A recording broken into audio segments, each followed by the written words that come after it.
This is a microscopic sample of Western Canadian Select. It has the consistency of peanut butter and the chemical profile of a nightmare. This sludge is the only thing the massive refineries in the American Midwest were built to eat. Without it, our trillion-dollar infrastructure doesn't just slow down, it seizes. We spent a decade bragging about energy independence while secretly building a machine that is chemically addicted to our neighbor's fuel. Canada just called the bluff, and the industrial heartland of the United States now has exactly 72 hours of oxygen left. The 51st state just walked out, and they took the keys to our cars with them. It's not a trade war, it's a cardiac arrest. It is October een Joetion, and if you were an American driver in 1973, you weren't thinking about the Cold War. You weren't thinking about the intricate, bloody details of the Yom Kippur War in the Middle East. No, you were thinking about a plastic sign, specifically. A sign that said, "No gas." In 1973, the United States was the most powerful nation on the face of the earth. We had the largest economy, the most fearsome military, and we had the Seven Sisters, the massive globe-spanning oil companies that we thought controlled the flow of the world's most precious liquid. We lived with a certain, let's call it a comfortable arrogance. We believed that as long as we had the money, someone somewhere would always be desperate enough to sell us the fuel to run our lives. And then the faucet turned. Saudi Arabia, Libya, and the other members of OPEC didn't invade us. They didn't fire a single shot. They just stopped. They looked at the geopolitical map. They looked at American support for Israel, and they decided that our money wasn't as valuable to them as our desperation was to us. Do you remember what happened next? We didn't just have high prices. We had nothing. We had gas lines that stretched for 10 blocks. We had fistfights at the pump. We had a President Richard Nixon pleading with the public to turn down their thermostats and stop driving on Sundays. We realized, in a cold, shivering instant, that a nation's superpower status is a very fragile thing when you don't actually own the stuff that makes the super part work. We were supposed to learn from that. We created the Strategic Petroleum Reserve. We coined the phrase energy independence. We turned it into a mantra, a political holy grail that every president from Carter to Biden promised to deliver. We fracked, we drilled, and we told ourselves loudly and often that we were finally the masters of our own destiny. But there's a funny thing about destiny. It doesn't care about your slogans. It only cares about geography. Fast forward, it is now Sunday, January 25th, Leaning Archelaus.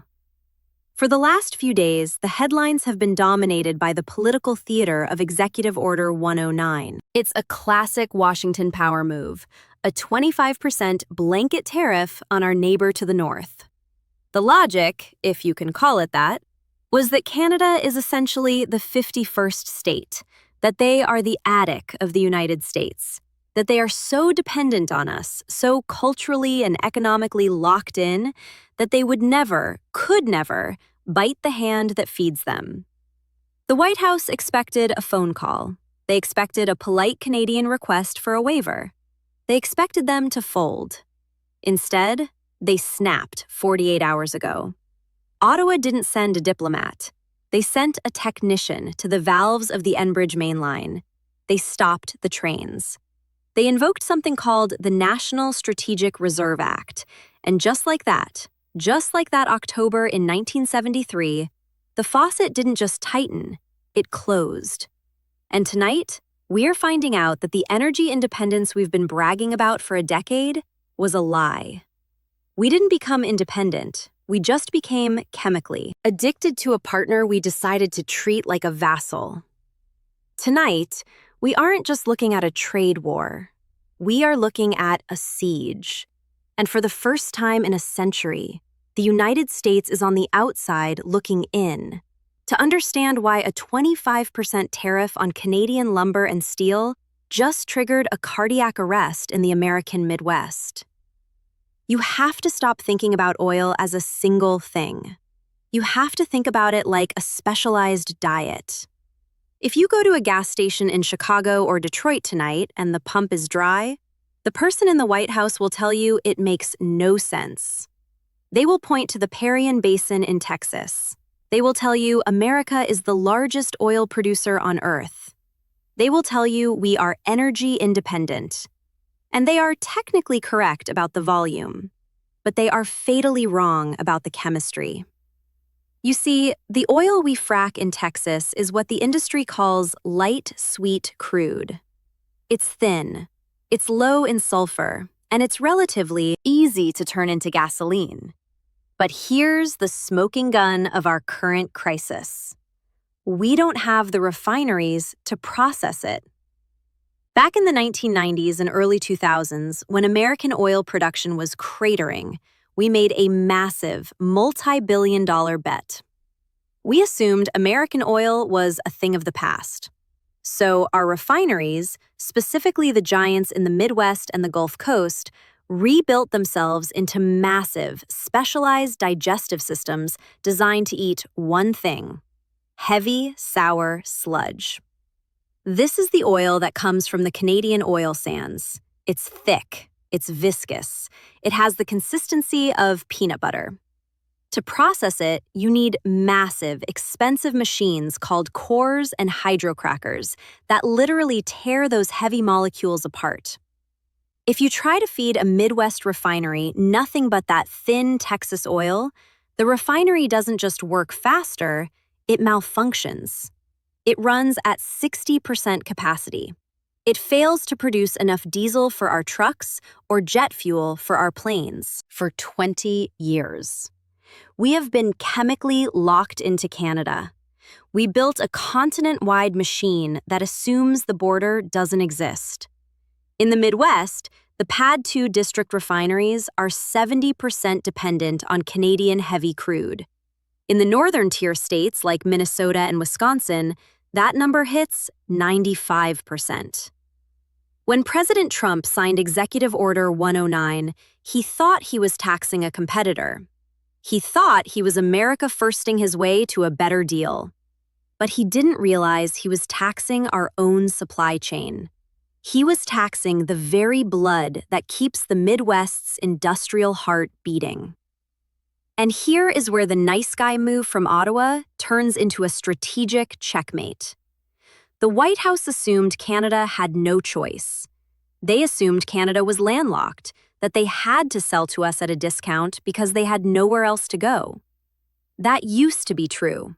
But in 2024, the Trans Mountain Pipeline expansion finally reached the Pacific yesterday. While the U, that's Department of Energy, was issuing red alerts for the Texas power grid, the Canadian Energy Minister was in Vancouver. They weren't begging for a tariff waiver. They were signing a deal with China's state oil giant. As I speak, tankers are lining up in British Columbia to take the oil we just rejected. We didn't just hurt Canada. We gave them the keys to our house and then watched as they handed them to our primary global adversary. We told ourselves we didn't need Canada. We're about to find out in about 72 hours. That we didn't just need them, we were addicted to them. And the withdrawal is going to be brutal.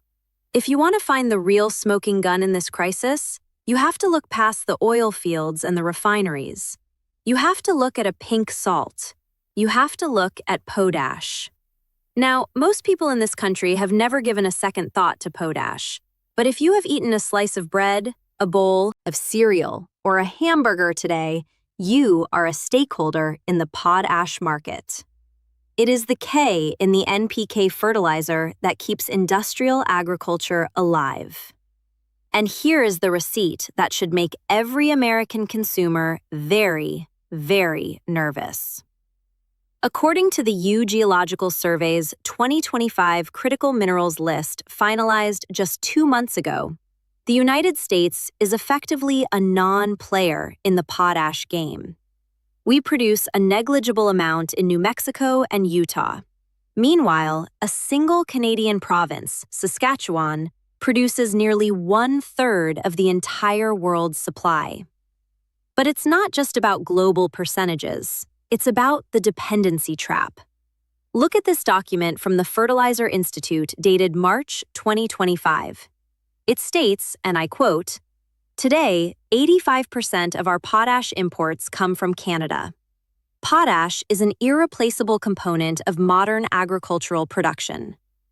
85%. That isn't a trading relationship, that is a total strategic reliance.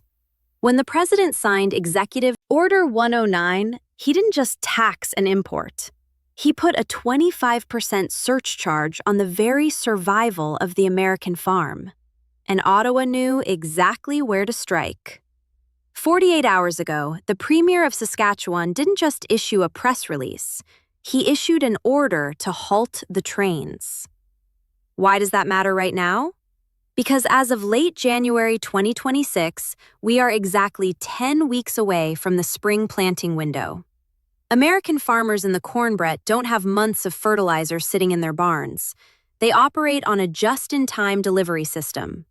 If those trains from Saskatchewan don't move by March, the crop doesn't go in the ground in April. And if the crop doesn't go in the ground, there is no harvest in October. The administration's defense, what they call the steelman argument, is that we can just buy it elsewhere. They point to Russia, they point to Belarus. But here are the receipts on that. We've spent the last 4 years sanctioning those very countries for their aggression in Europe. So unless the White House plans to start writing checks to Vladimir Putin to save the American breakfast table, we are out of options. And then there is the defense receipt. I have a 2025 Department of Defense report here that was supposed to be a wake-up call. It warns that USSC national security is structurally dependent on Canadian aluminum for everything from the F-35 Lightning II to the armor plating on our Bradley fighting vehicles. The U.S. produces almost no primary aluminum today because our electricity is too expensive. We outsource that to the hydro-owered smelters of Quebec. When you look at these documents, the arrogance of the "we don't need Canada" movement becomes clear. It wasn't a policy. It was a delusion. We built a superpower on the assumption that our neighbor would always be a polite, quiet, silent partner. But as of this morning, the silent partner has found its voice.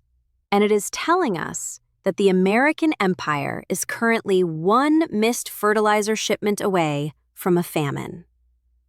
We often talk about history as a series of choices made by great men and women in marble rooms. We talk about treaties and elections and the grand sweeping arcs of justice.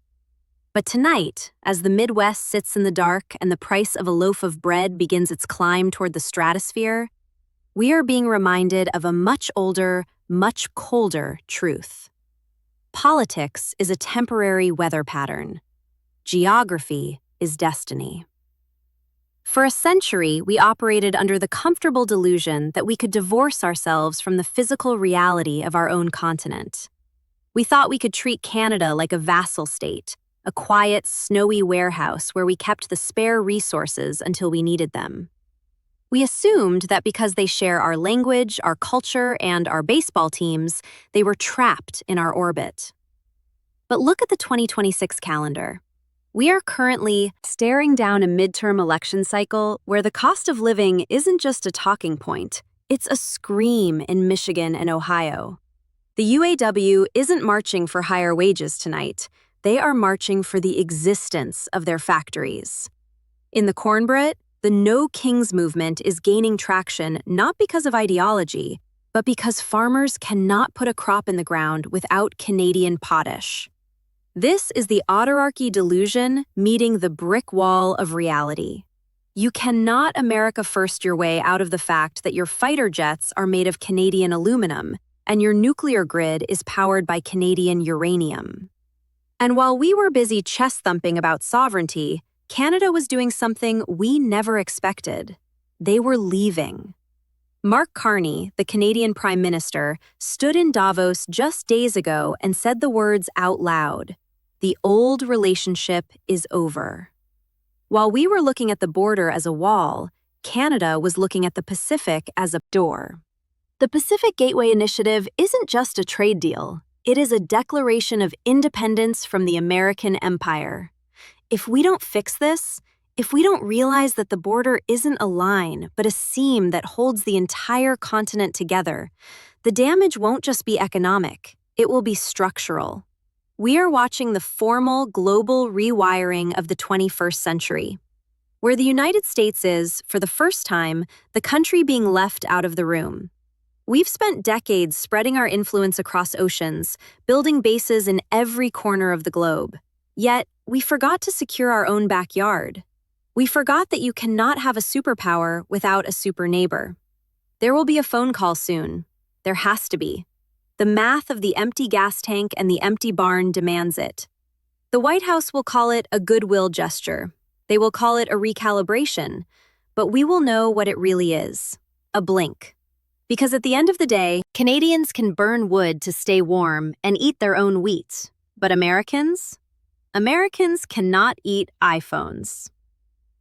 Geography is the only law that cannot be repealed. It's time we started voting like we know that. I'm Rachel Maddow. We'll be right back.